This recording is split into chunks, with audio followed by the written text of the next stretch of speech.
बूढ़ी औरत के 50 रुपये। दोस्तों, गरीब भिखारियों को दान तो हम सब ने दिया है।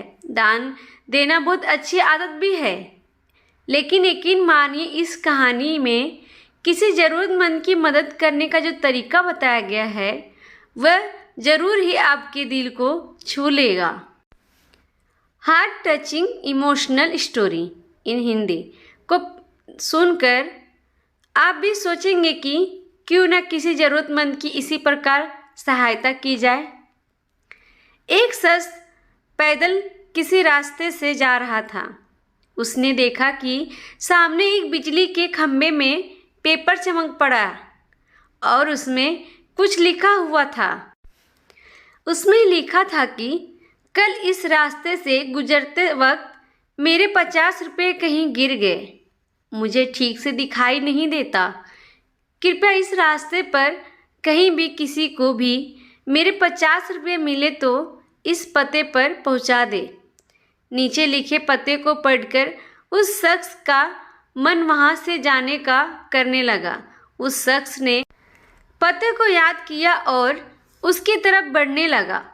वहां जाने के बाद जब उसने आवाज़ लगाई तो देखा कि गली के आखिरी में एक झोपड़ी है और वहां से एक बूढ़ी औरत लाठी के सहारे बाहर निकल रही है। उस शख्स को मालूम हुआ कि वह वृद्ध वहां अकेली रहती है।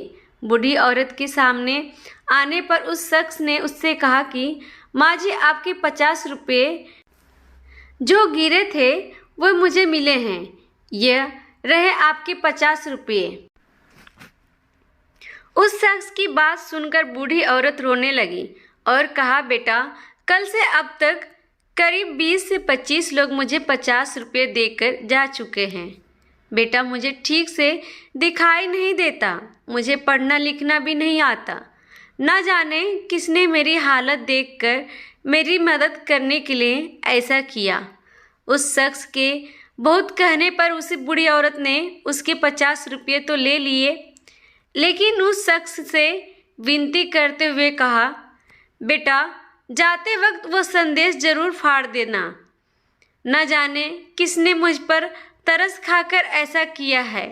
उस शख्स ने सिर हिलाते हुए बूढ़ी औरत की बात पर हामी भर दी।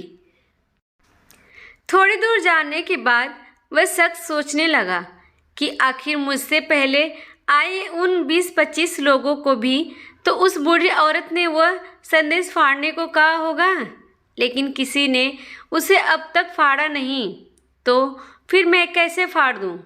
उस शख्स के मन में उस व्यक्ति के लिए बहुत ही आदर भाव आ रहा था जिसने बूढ़ी औरत की सेवा के लिए इस तरीकों को ढूंढा है।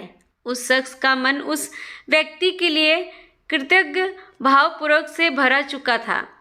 फिर क्या था, उस शख्स ने भी बिजली के खंभे से लगे उस संदेश को वैसे ही रहने दिया। दोस्तों, इस कहानी से हमें यही सीख मिलता है कि हमारे मन में सिर्फ कर्म करने की इच्छा होनी चाहिए। मदद के तो अनेकों तरीके हैं। अगर हमारे अंदर किसी की मदद करने की इच्छा हो तो हम किसी न किसी रूप में ज़रूरतमंद की सेवा कर सकते हैं। कर्म तेरे अच्छे हैं तो किस्मत तेरी दासी है। नियम तेरी अच्छी है तो घर में मथुरा काशी है। अगर आपको ये हार्ट टचिंग इमोशनल स्टोरी अच्छी लगे तो प्लीज़ अपने दोस्तों को भी शेयर कीजिए और फेसबुक व्हाट्सएप पे शेयर कीजिए और मेरे चैनल को सब्सक्राइब कर लीजिए, लाइक कीजिए। Thank you for watching.